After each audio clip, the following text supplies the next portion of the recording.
আসসালামু আলাইকুম, চলে আসলাম আরেকটা ভিডিও নিয়ে। এখানে দেখতে পাচ্ছেন আমি কই কেটে নিয়েছি। এটা অনেকে কই নামে পরিচিত, অনেকে চিচিঙ্গা বলে, অনেকে কই বলে, কহি বলে, এক এক দেশে এক এক নামে পরিচিত। তা আমাদের এখানে এটা আমরা কই বলেই এটা বলে থাকি। তো চিংড়ি মাছ দিয়ে যে এভাবে কই রান্না করলে ভীষণ মজার হয়, যারা খেয়েছেন তারা জানেন, আর যারা খাননি তারা তো অবশ্যই একবার হলে এবার ট্রাই করবেন। তো চলেন দেখে এসে আমি কীভাবে রান্না করলাম। তো এই তো প্রথমত এখানে দিয়ে দিচ্ছি পরিমাণ মতো তেল, তারপর দিয়ে দিচ্ছি এখানে পেঁয়াজ কুচি। পেঁয়াজটাকে খুব ভালো মতো ভেজে নিচ্ছি।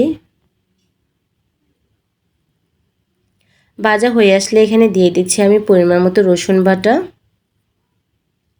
দিয়ে দিচ্ছি পরিমাণ মতো আদা বাটা, দিয়ে খুব ভালোভাবে এটাকে একটু ভেজে নিতে হবে যেন কাঁচা স্মেলটা না আসে।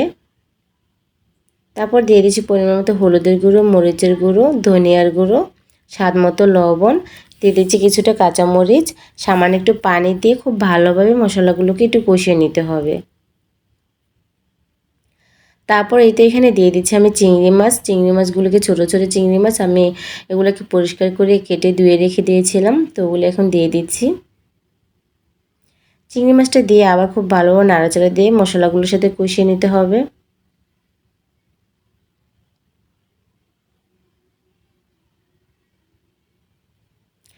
এইভাবে যে রান্না করলে চিংড়ি মাছ দিয়ে এত মজার হয়, কইটা রান্না করলে মানে কি বলবো, খুবই মজার হয়। কষানো হয়ে আসলে এই তো এখানে দিয়ে দিচ্ছি আমি কইগুলো। আমি এভাবে কেটে নিয়েছি, আপনারা চাইলে আপনাদের পছন্দ মতো স্লাইস করে কেটে নিতে পারেন। এই তো দিয়ে দিচ্ছি, দিয়ে খুব ভালোভাবে চিংড়ি মাছের সাথে কইগুলোকে ভালোভাবে নাড়াচাড়া দিয়ে মিশিয়ে নিতে হবে। চিংড়ি মাছ দিয়ে এভাবে কই রান্না করলে মানে এটার স্বাদটা যে দ্বিগুণ বেড়ে যায়। আমি এটা যতবারই রান্না করেছি ততবারই আমার কাছে ভালো লেগেছে। আমি তো প্রায় সময় আমাদের বাসায় সবাই পছন্দ করে। তারপর নাড়াচাড়া দিয়ে কিছুক্ষণ এটা ঢেকে দিয়ে আমি কষিয়ে নেব।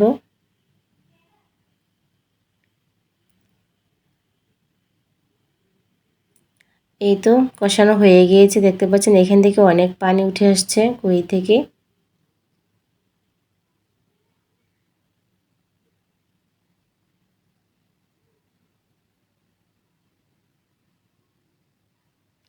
তারপরে এখানে সামান্য একটু পানি দিয়ে দিচ্ছি আমি, বেশি পানি দিতে হবে না, এমনি কই থেকে অনেক পানি উঠে আসছে। তো আমি এটাকে একটু ঝোল ঝোল রান্না করব, চিংড়ি মাছ দিয়ে কইয়ের ঝোল রান্না করব, সেজন্য একটু পানিটা বেশি দিয়েছি। তো এই তো আবার ঢেকে দিয়ে একটু রান্না করে নিলাম।